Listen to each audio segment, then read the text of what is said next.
is a bomber factory in Britain.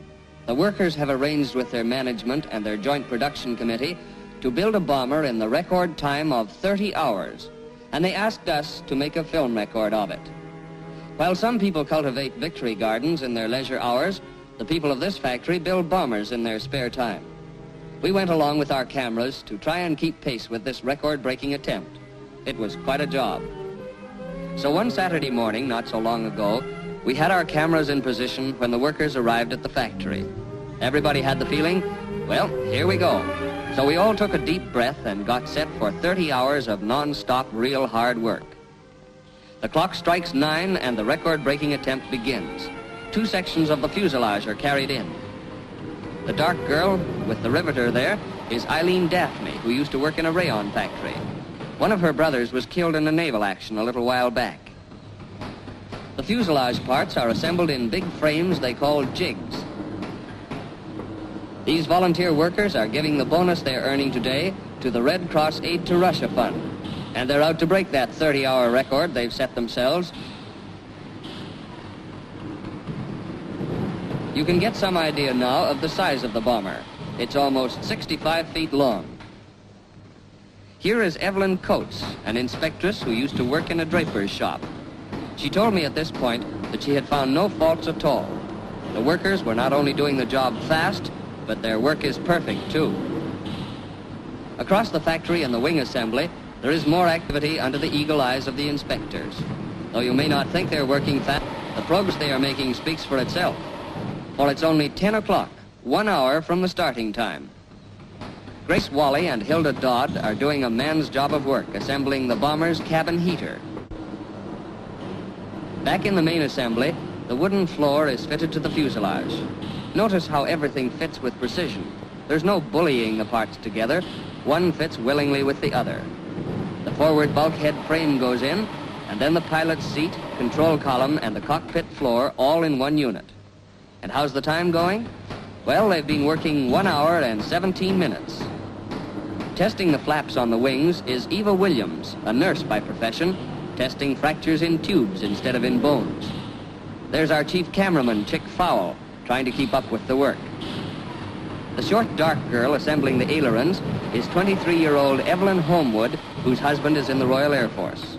She was one of the first 5 women to work in this plant. At 10:27, the foreman gives the word, and into the framework of the aircraft pile the electrical workers, armed with the tricks and the tools of their intricate trade. One of the company test pilots, Gerald Whinney, he was in the Royal Air Force in France before Dunkirk, stood beside me and said ruefully, like a lot of bloody ants, hope they don't forget anything. But he had nothing to worry about. Construction went on, and the inspectors beamed with satisfaction. As you see, it seems to be a welter of wires, pipes, workers, shelves, fabric, and inspectors. But out of the clutter of confusion will emerge the completed fuselage. At 1:45 in the afternoon, the main fuselage is ready to come out of the jig. Let's flip over to the stitching and doping section. The 4 great sections which give the bomber its 80-foot wingspan are now being covered with fabric. Flashing fingers and winking needles. One wrong move, the needle would hit metal and the point would break. Agatha Hobson and the others who work here know where the stitches go. The fabric is bonded to the metal frame by about 8,000 tiny bolts, and stitches tidy up the edges. 8 stitches to the inch, and that's a whole lot of sewing you're looking at. Back at the fuselage, out at the tail, Vera Butler and her sister Joan worked together all the time. Vera was a lady's companion before she started building bombers 2 years ago. This is Phyllis Evans, who was in service as a maid before the war. She's one of them, fitting the fabric covering over the framework.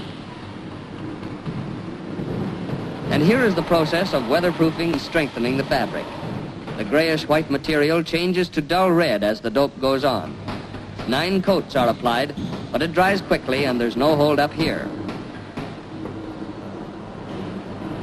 It's a habit in this factory to rather brazenly autograph one's work. So we know that Blondie has had something to do with this bomber. We haven't looked at the power units yet.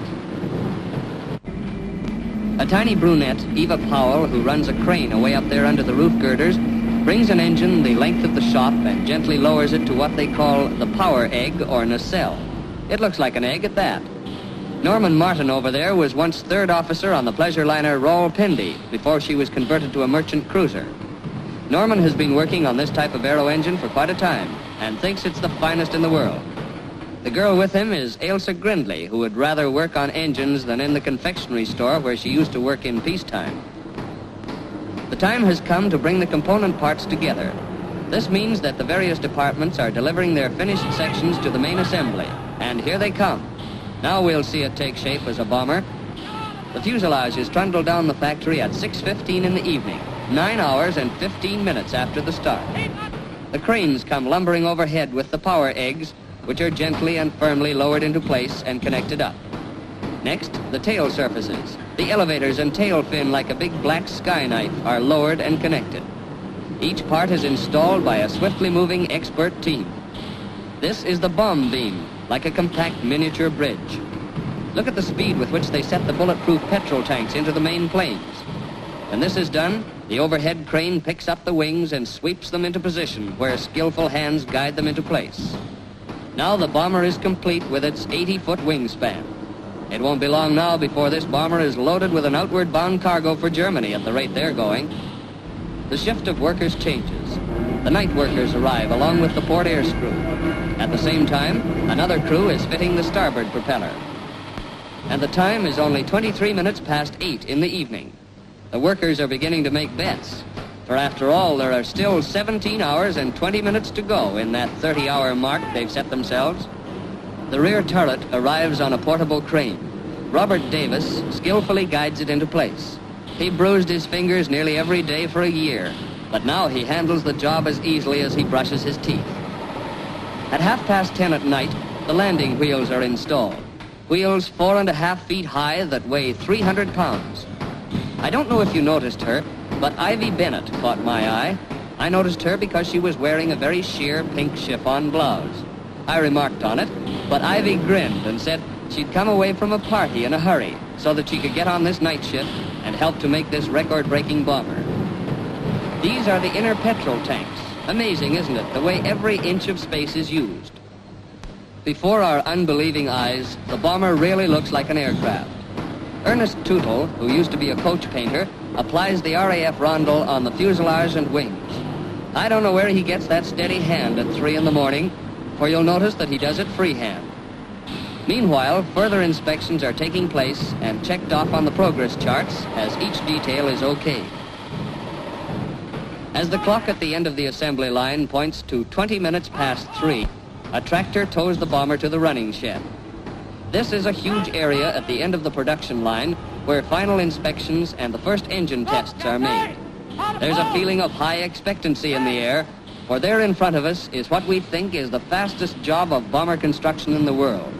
Now, will it run?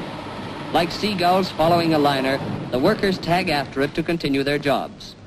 From Ivy Bennett in her chiffon blouse to George Williams, who is almost blind and at his lonely little workbench hammers 42 gross of screws a day into long strips of wood, every one of these British men and women has given of his best. Then, at precisely 15 minutes past 6 on this Sunday morning, exactly 21 hours and 15 minutes from the start of construction, the bomber is a complete fighting unit and sees the light of the first dawn of its lifetime.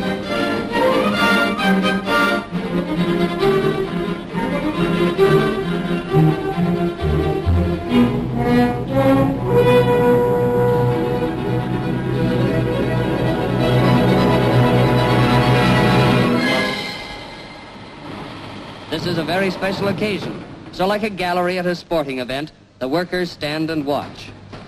Then comes the big moment. The engineer climbs into the cabin, and the engines are started up for the first time.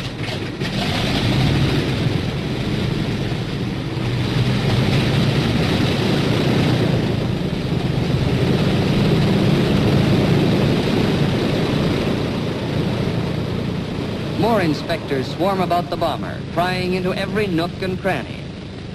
We all know that time is racing, but still a generator and an air screw need some last-minute adjustments, and there's a final bit of stitching to do. This holds us up almost 2 hours.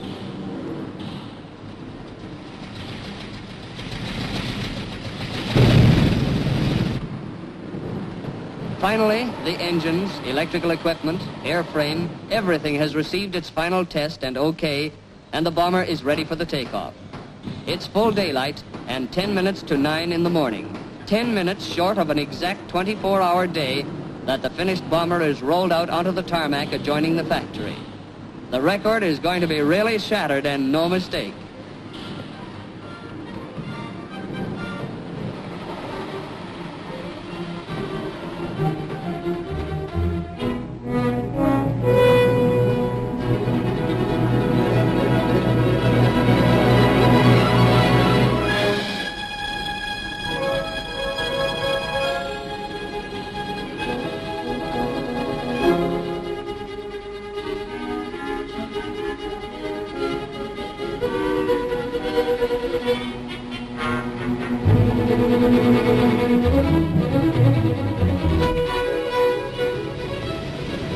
Here comes the test pilot, Gerald Winnie, a really amazed man.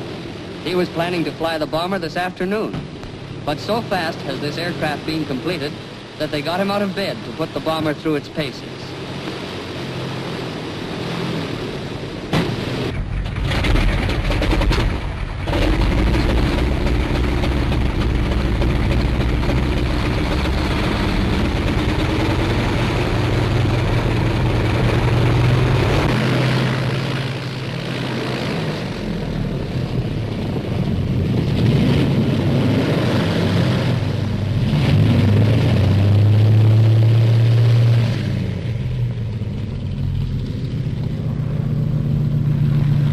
Here it comes, and the bomber is airborne.